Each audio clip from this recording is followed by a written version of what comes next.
جميعا ولا تفرقوا صدق الله العظيم وقال النبي صلى الله عليه وسلم المؤمن أخو المؤمن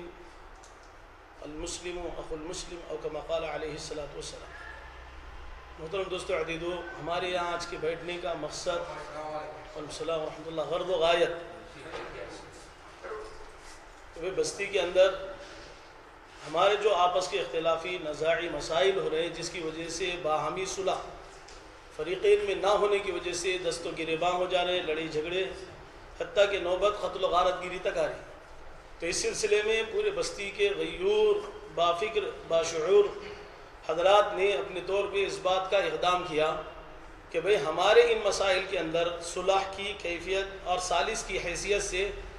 علماء کرام آگے بڑھے اور فریقین کے معاملوں کو سنیں، اس کے اندر حق بجانب اللہ کے رسول علیہ السلام نے جو تعلیمات ہمارے سامنے رکھی ہیں اس کے مطابق فریقین کے درمیان میں فیصلہ بننا۔ اور یہ فیصلہ جب علماء کرام کریں گے، جیسا کہ تمام کمیٹیاں ہماری آپس میں جمع ہوئی ہے، یہ ذہن میں رکھ لیں کہ تمام کمیٹیوں کا جمع ہونا اس لیے ہے کہ علماء کرام کا جو اپنے طور پہ دونوں فریقین کے درمیان میں ثالث کا جو رول ہوگا، جس میں حق کس کے ساتھ ہے اور کون باطل انداز میں اپنے طور پہ کوشش کر رہا ہے، تو علماء جو اپنے طور پہ کسی ایک حق کے ساتھ دیتے ہوئے اس کے تعلق سے فیصلہ صادر کریں گے، تمام ہماری جتنی جماعتیں یہاں پر بیٹھی ہوئی ہیں یہ حضرات اس کی تائید کریں گی کہ بھئی یہ جو کام ہوا ہے کتاب اللہ سنت رسول اور فقہ اسلامی کی روشنی کے اندر اور گواہوں ثبوتوں براہین قاطعہ، اس کے ذریعے سے یہ بات سمجھ میں آتی ہے کہ فریق اول یہ حق پہ ہے، فریق ثانی اپنے طور پہ باطل ہے۔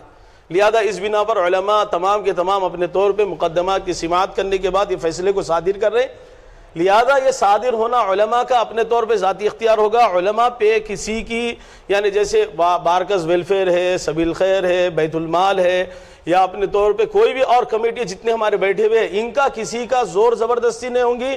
نہ یہ اپنے طور پہ اپنی منمانی کیفیت کے اعتبار سے ان کے اوپر پریشر ڈالیں گے۔ یہ دارالخدا کا قیام تمام کے اتحاد کے ساتھ ہوگا تاکہ ہمارے اس فیصلے کے اندر قوت و طاقت کا اظہار تمام جماعتیں کریں۔ علماء جو کریں گے وہ اپنے اعتبار سے خود مختار ہوں گے، کتاب اللہ سنت رسول فقہ اسلامی کی روشنی میں دلائل و شواہد کو دیکھتے ہوئے فیصلہ سنائیں گے۔ تو انشاءاللہ اس کے اندر ان کے اوپر کوئی نہیں ہوگا کہ بھئی آپ اپنی طور پہ کر لیں، میرا چچیرا بھائی ہے، میرا سگا بھائی ہے، میرا چھوٹا بھائی ہے، میرا بڑا بھائی ہے، میرے رشتہ دار ہیں، آپ ذرا اس کے اندر نرمی والا پہلو اختیار کرو، کیا ہو رہا، اس طرح کا کوئی انشاءاللہ معاملہ نہیں ہوگا۔ اور دوسرا، جتنی جماعتیں ہمارے درمیان میں پیدا ہو رہی اور جس کے ذریعے سے ایک نئی چیز کو تمام الگ الگ باغیچوں کے ایک ایک پھول کو جمع کر کے گلدستے کی فکر ہو رہی ہے کہ ہر جماعت اپنے طور پہ بہت خوشبودار پھول ہے، لیکن یہاں پر جمع ہونے کا کل جماعتی جو اصلاح جس سے پہلے بھی ہوا اب بیٹھ رہی ہے اپنے طور پہ آگے کے لائحہ عمل کے لیے انشاءاللہ ایک بہت بڑا قدم ہوگا۔ یہ تمام کا گلدستہ ایسے تیار کرنا ہے کہ جس کے ذریعے سے ہمارے اندر اتحاد ہو، اتفاق ہو۔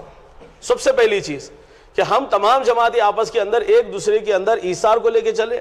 ایک دوسرے کو اپنی ذات پہ ترجیح دے، ایک دوسرے کی اگر کوئی کوتاہی ہو جاتی ہے تو اس کو بھی درگزر کرے، اور ہم اپنے طور پہ ان باتوں کو اس طور پہ اتحاد کا مظاہرہ کرتے ہوئے کرے کہ کوئی فریق اپنے طور پہ علماء کے فیصلے سے انکار کرنے کے لیے 10 مرتبہ نہیں 1000 مرتبہ سوچے۔ تو ہمارے قلوب سب سے پہلے متحد ہونا ضروری ہے۔ ہاں آپس کے اندر اختلاف رائے ہوں گا، اختلاف رائے کے اندر ہر دوسرے کا اکرام چھپا ہوا ہو، ہر ایک دوسرے کی ہمدردی چھپی ہوئی ہو، اور ہر ایک کے ساتھ ہمارا اپنے طور پہ مخلصانہ دوستانہ تعلق ہو، کوئی دل میں کسی کے بغض نہ رکھے، عداوت نہ رکھے، ایک دوسرے کے تعلق سے ہم اپنے طور پہ کوئی جیسے موٹے انداز میں اگر یہ کہہ دے کہ ٹانگ کھینچنے والی بات، انشاءاللہ ویسی بات تو یہاں پر نہیں ہوں گی، لیکن تمام اپنے طور پہ اس بات کو ذہن میں رکھے کأنہم بنیان مرصوص۔ مسلمانوں کی مثال اللہ نے قرآن میں دی کہ یہ سیسا پگھلائی ہوئی دیوار کی طرح ہے، اور اللہ کے رسول نے فرمایا مومن کا بھائی ہے۔ اس وجہ سے اللہ کے رسول اللہ رب العزت نے قرآن پاک میں فرمایا فَأَصْلِحُوا بَيْنَ أَخَوَيْكُمْ، اپنے بھائیوں کے درمیان میں صلح کی کیفیت اختیار کرو۔ اس وجہ سے دوستو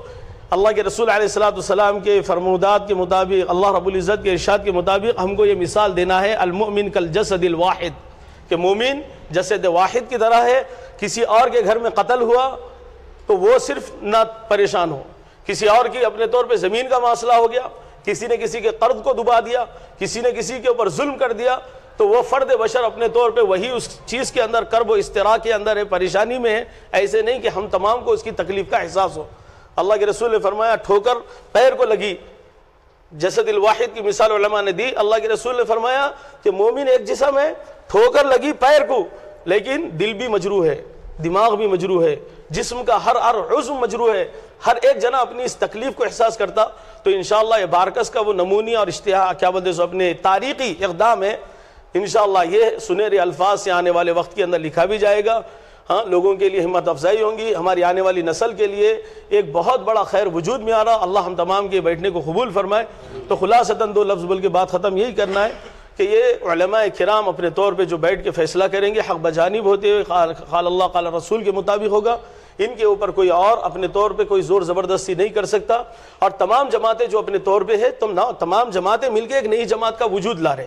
لہذا یہ تمام جماعتیں اپنے طور پہ ایک گلدستے کے مانند ہر ایک اپنی اپنی خوشبو سے دوسروں کو مستفید کرے. آپس میں ہمارے کوئی ذاتی اختلافات ہیں اس کو بازو میں رکھے، امت کے نفع کے لیے، امت کے خیر کے لیے ہم اپنی ذاتیت کو بھولے، امت کے نفع کو سامنے رکھے. انشاءاللہ اس کے بعد جو کچھ بھی ہوگا ہم سب دیکھیں گے، آنے والے دیکھیں گے کہ انشاءاللہ بارکس کے اندر ایسے خیر کے مسئلے وجود میں آئیں گے کہ لوگ بھی یہ کہیں گے، پولیس ڈپارٹمنٹ کہے گا، وکلا کہیں گے، اپنے طور پہ کیا بولتے سو کورٹوں کے اندر یہ بات بھی ہوگی یا کئی اور بھی ہو کہ بارکس کا اتنا بہترین نظام ہے کہ لوگ وہاں پر اپنے طور پہ آپس کے اختلافات کو علماء کے درمیان میں رکھتے، وہاں کی پوری بستی کے لوگ اس بات کو سراہتے.